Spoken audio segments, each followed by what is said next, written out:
Okay, so let's just go over a couple examples of how to use these elbows. So first of all, when I'm talking about elbows, if I'm close enough to hit my opponent, he's close enough to hit me. And I might have said this in another video, but you know what can happen is if I hit this guy, boom, and it doesn't knock him out, it just makes him mad, and then he's like, oh, I'm going to crack him back with the same thing, BOOM, and then he hits me. I believe I might have already said that in a previous video, but I think it's worth repeating. So when I'm here, if I'm elbowing my opponent, my hand is always covering here in case he's coming back to me. So my one hand is always up covering. Now your elbows are like knives, so this is not a forearm strike. When you're holding mitts and somebody hits you with a forearm, it's like, whoa, that was a really hard strike. But the reality is it's just little cutting them with your elbow. So think of it like a knife rather than a smashing instrument, okay?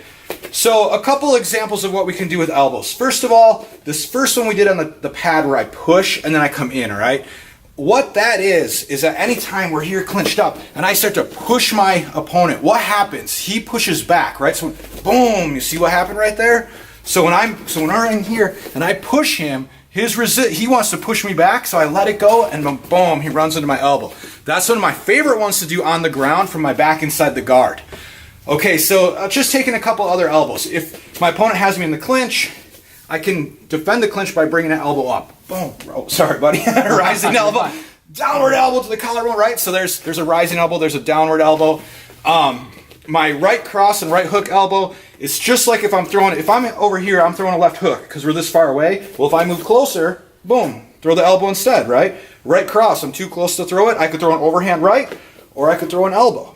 Right? So now we can also elbow limbs. So let's say he does a kick at me, say a higher roundhouse kick.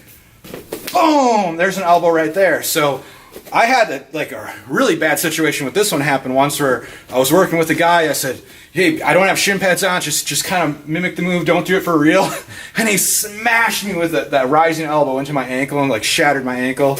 Bad day. So these elbows, they're devastating, right? So that kick comes, watch that again.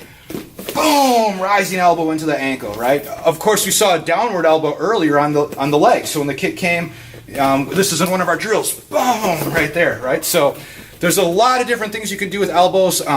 Spinning, oh, you saw the spinning elbow. A back fist, we're this far away, or even further. But if I'm this close, right, and we're in this clinch, I might have an opportunity to, boom, spinning elbow real quick, right? So unlike a back fist where I take a step, I'm clinched up and then just turn for it.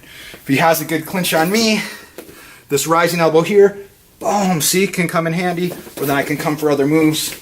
There's a lot of awesome things you guys can do with elbows. I would recommend playing around with them a little bit. You're going to figure out some cool things. Just remember, it's just an extension of your body. It's just like throwing a punch, but you're so close, you choose the elbow instead.